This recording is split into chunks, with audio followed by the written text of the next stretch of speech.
Hello, is there anybody out there? Can anybody hear me, see me? Just asking if you can pop something in the chat for me, that would be great.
Hello, everyone.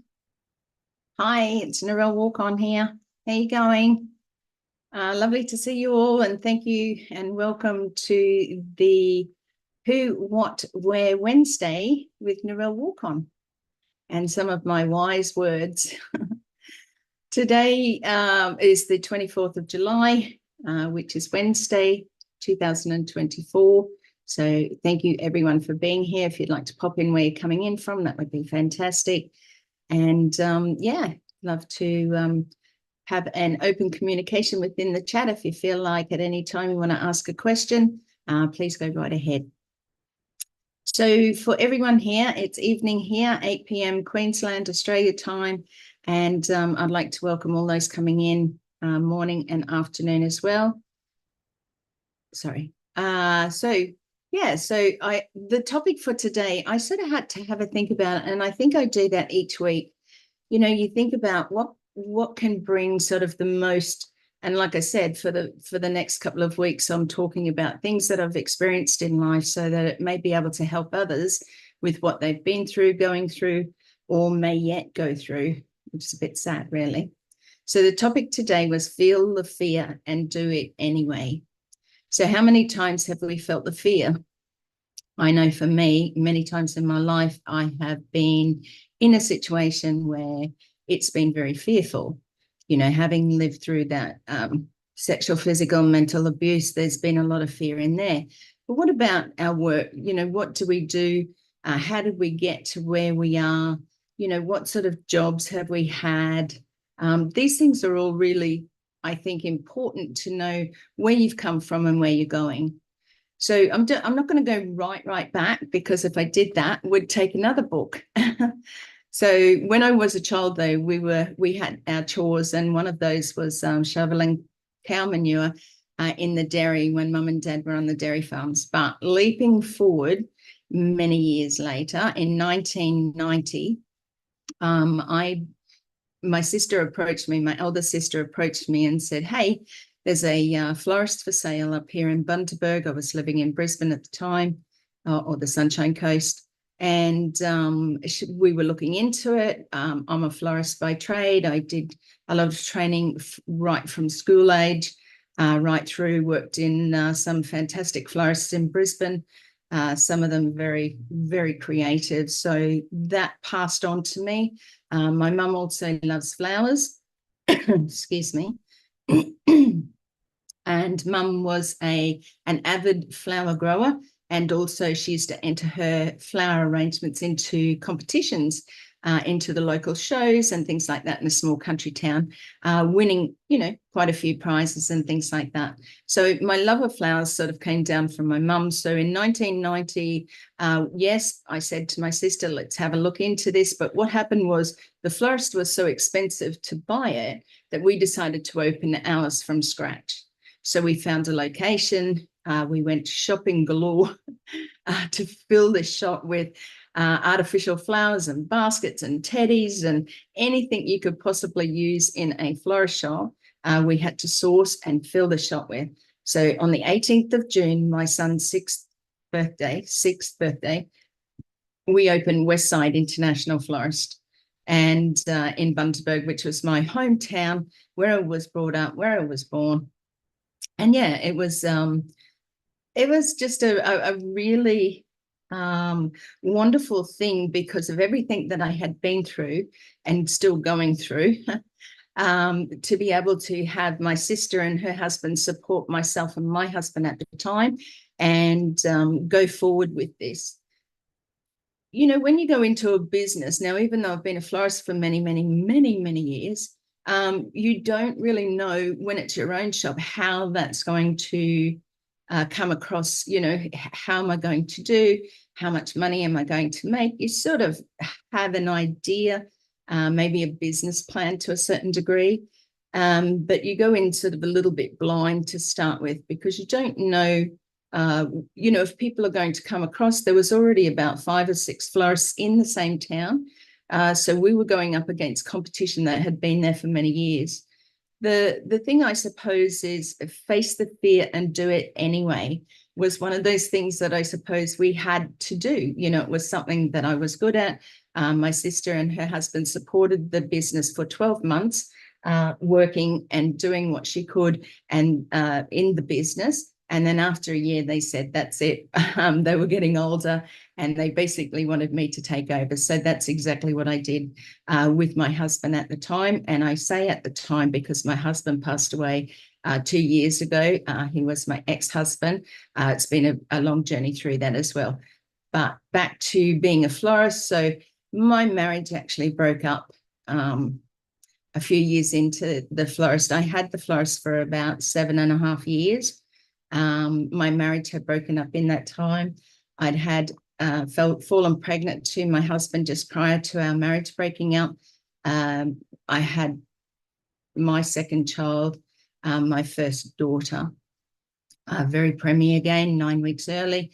And I had her, I was running backwards and forwards. I was transferred to Brisbane Hospital, one of the main hospitals, so that I could be looked after because they knew that I would have another premature baby. So Yolanda was born on the March 23rd in 1994. My marriage had broken up just previously the year before. So here I was pregnant through this time. I had a preemie baby. My marriage had broken up. And then I went on for another 4.5 years where I ended up having a nervous breakdown. Now, the breakdown came because, as my counselling lady said at the time, that they was quite surprised that I had lasted for as long as I did, because it was a really hard time. You know, when you look at things that cause a lot of stress in your life, there's all of those things that I was going through or had gone through were certainly big events in my life that caused me to break down. And that's exactly what I did. I had a breakdown. I actually left everything, my business, my children, everything. It was the hardest time of my life, I can tell you that. And not long after I went away, I think it was about 2 weeks, I got the word that my dad had passed away. So it was a very difficult time for me. You know, you talk about pulling your strength and where do you get your strength from? And I have many people asking me that from time to time about, you know, what you've been through, Narelle, and where you get your strength. My strength comes from the dear Lord above. And I have always believed that he was there walking beside me, even when I didn't feel like he was. Even though I went through so much, I kept asking the question, why am I going through so much? Yeah, sometimes you just have to stop and realize that there is something greater than yourself, greater than, I don't like to call it the universe or anything. I like to call him God, because that's what I believe. So going on from there, and my beliefs. So, you know, I was a single mum for a long time. So after my dad died, I eventually got my children back after I started to have some counselling, started to get back on track. So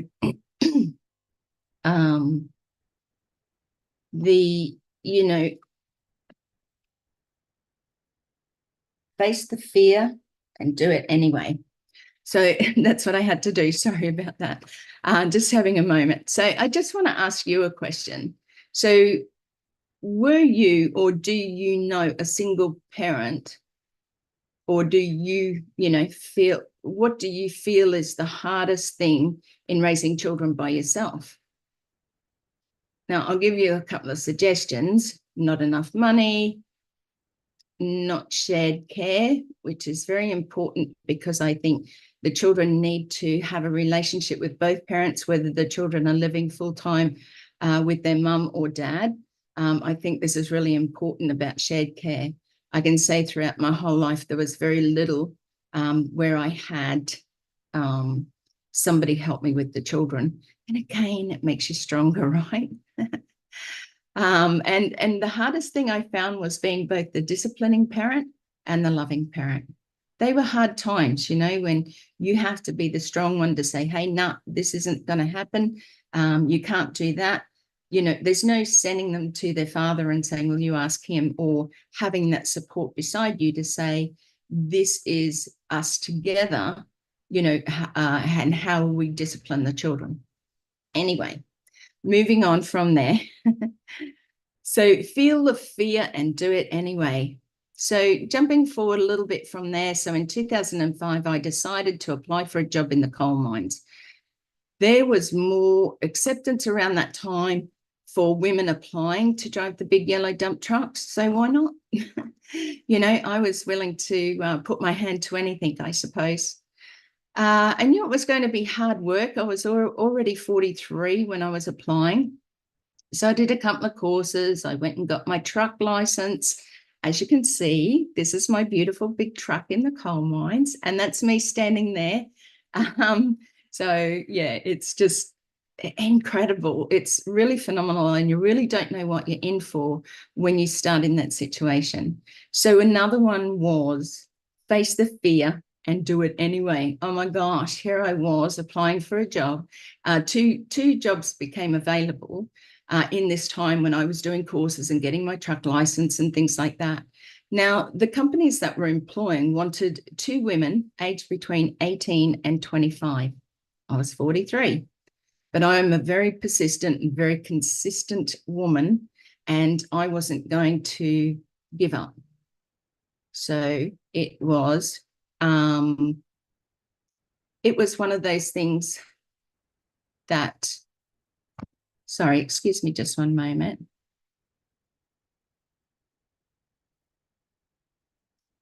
So it was one of those things that, you have to really sort of go through.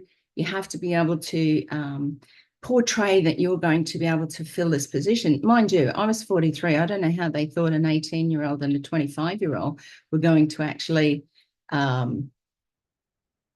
fulfill those positions. This is hard work. You're driving dump trucks for 12 hours a day. You're working in a very male-orientated, male-orientated position. So you have to have your head screwed on straight, and you've got to know, or have at least some worldly experience, I suppose. So here I was, 43, and all of a sudden I was given one of those opportunities. Wow, this was going to change my life and my children's life for the future. Incredible. Honestly, I cannot explain to you how I felt that day when they actually said I had the position. Remembering along my life that, things have been happening in and around, and all of a sudden it felt like something, I suppose, really exciting, something that had gone right for the first time in my life. Not that my children were wrong, because I love my children dearly, but for something for me, I was doing, yes, to help my children, to help us, to actually live, to actually pay the bills. There was times when being on a single parent pension didn't cut it. There was times when I had to ask my mum, they were then alive back then, where could you help me out? Whether it was a telephone bill, whether it was registration on my vehicle, anything like that. And they were always so kind to be able to help me. They didn't have to. and they themselves, you know, were not struggling, but certainly just getting by. So that's a beautiful thing within our family, is the helping hand. So just moving on, I spent 3 months in probation in that job. I got offered a full-time position. Don't worry, it didn't come without struggle, because the first crew that I was put on, there was a lot of chauvinistic pigs, I would call them, men who I believe think that they can throw their testosterone around in a mining site. But I always wondered how they treated their wives or girlfriends at home. So they were not nice people, and they made it very, very difficult for me. And it wasn't until I asked for a crew change to go over to another crew, because remember, the coal mines operate 24/7, so there's crews going all the time, I never looked back after that. It was a lot of fun. There was a lot of more caring people, more respectful men and other women that helped me through those times. Now, it was, you know, an accident waiting to happen, in a sense, because in 2007 on night shift, the excavator had problems with the horn, and they need the horn. It's an important part, because they toot you when you're reversing back, so you don't hit into anything when they're ready to drop the coal, and they toot you to leave, to say you're full, you can now go to the drop-off area. Now, the horn hadn't been working for a couple of weeks. They had tagged it out. They had said that, you know, it shouldn't have been going at that time, but little did they say too much to us. Just take it easy, because you know what, in the mining industry, and I don't care who's listening, the production is the most important thing. They want you to get that coal out and take it to the ROM, take it to the drop-off areas as quickly as possible. So it was about 2 o'clock in the morning. It was very poor lighting. I'm carting coal. It's black. Coal is black. You know, one lighting thing in the corner, which wasn't very good. The digger had changed the way that he was sort of loading, and I was reversing my truck. One had gone before me. I heard the toot for that one, but not for me. So as I was reversing back, the excavator changed the way that he was loading, and it was front on rather than, you know, off to the side. So he had to, I suppose, in a way, to save himself, he dropped the excavator bucket down onto the headboard of my truck, causing my body to lunge forward. Lucky for me, I was wearing a seatbelt, but if you can imagine, you know, 1/2 ton of coal being forced down in an excavator bucket onto the headboard of my truck, you can imagine that not only was it the force, it was the shock, because I didn't know that that was coming. So I did go into shock. The excavator did contact me, excuse me, and asked me if I was okay, which my reply was, I don't know. The funny thing is, they then asked me to drive up to the go line. You know, you're taking this truck, you've just been slammed on the top of the headboard. You don't even know how you're feeling yet. They ask you to drive up to the go line. To which time I then saw a doctor on site. It wasn't good. And again, they allowed me to drive the 2 hours home with not knowing my condition. They sent me to I think it was a chiropractor at that time. It certainly wasn't a doctor. And then I had to drive home. So there was ongoing problems for many years. After that, you know, the fact that I had chronic pain for about 7 years, I struggled with that dearly, because firstly, I'd worked so hard to get into the mine. Secondly, they had told me that I was one of the best drivers there, which was something that I prided myself on, because I had achieved so much. The thing is, you know, when you're going through pain, it affects not just yourself, but everyone around you. So my children suffered because of my pain. My youngest was only 8 at the time when I had the accident, and she was a very snuggly, cuddly girl. The thing is, I couldn't allow her to hug me or touch me because of my pain. Anyway, going on from there, difficult times. So going on, I ended up moving away from where I was, moving to Brisbane again, and I ended up touching base, I suppose, with a few people.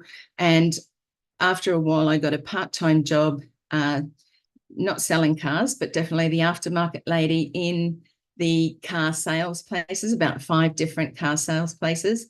So it was really good. And I really enjoyed it because, when your body's not so good, sometimes your mind just needs stimulating all the time. So it was good for me. I got to talk to people. I got to sell them. That was something beneficial for their vehicles.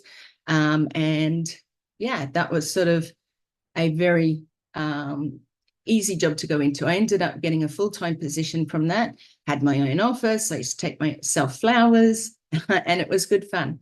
But you know what? Another hard situation because I don't know, and please don't take this wrong, guys. There's some really beautiful, fantastic, loving, respectful guys out there, but there's also some assholes.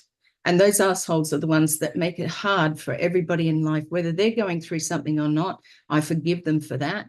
However, the way that they make you feel is not very good. So I had, that's when I went into a situation where, the boss's daughter was married to this guy, who was an absolute, yeah.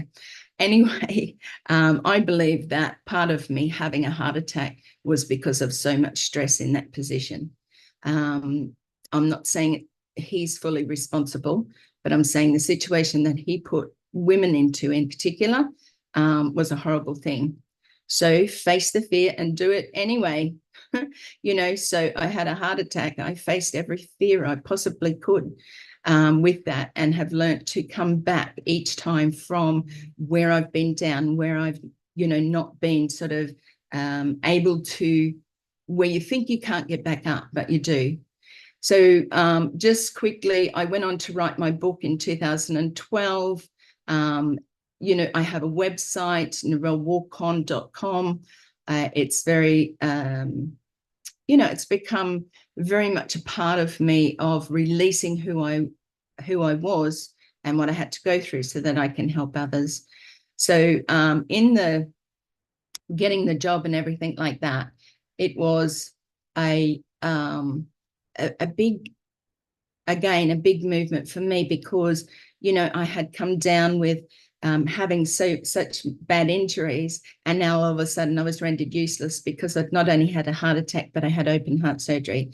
I did a video on my 9th heart anniversary 2 weeks ago. If you want to go back and search for that in my YouTube, please also, subscribe, like, press the bell for notifications because I will be doing these weekly.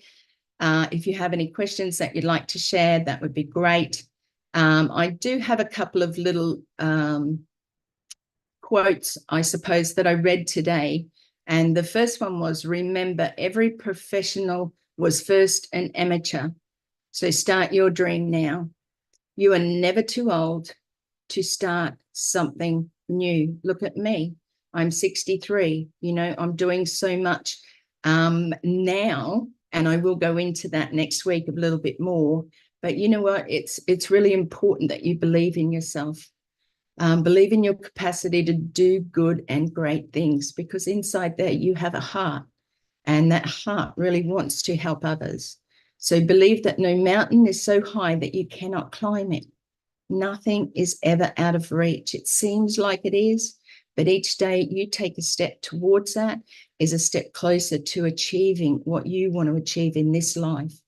So there's no storm that is greater and that you cannot weather it. So believe in yourself. Be the person who you long to be. So who do you long to be? What are those things? What are those ambitions? What are those desires that you had when you were younger that got stomped on or got put to the side because you got married and had children, and then you had to work because you needed a house and you had a car and you had bills and everything like that? Look at that, because there is a message in going back to reviewing what you felt as maybe even a child. So the last one I've got for you here is, to be the person who we long to be, we must be vulnerable. We must take off the armor, put down the weapons, show up, and let ourselves be seen. That was a beautiful quote by Brené Brown. It is amazing what you can do. I truly believe that each and every one of you has the heart and the desire to do what you really want to do. Don't make excuses anymore. It isn't about money. If you have the full desire, there are so many people in our world that have done so much coming from so little. You know, that's the big thing here. And that's the reason why today I'm doing my best to share my life with you. I love you all. Thank you ever so much. We'll see you again next week with a new topic. And I look forward to hearing any comments that you have. Please leave them in my YouTube chat or any of the channels that you're watching, whether it be Facebook. And I'm also over on LinkedIn. It's not going live there yet. That's something that we will do. So we are definitely going to be seeing each other again. I really do I really do want to thank you for your love and support in everything that I do. So thank you all. We will catch you again next week. And yeah, same bat channel, same bat time. Bye for now. Take care.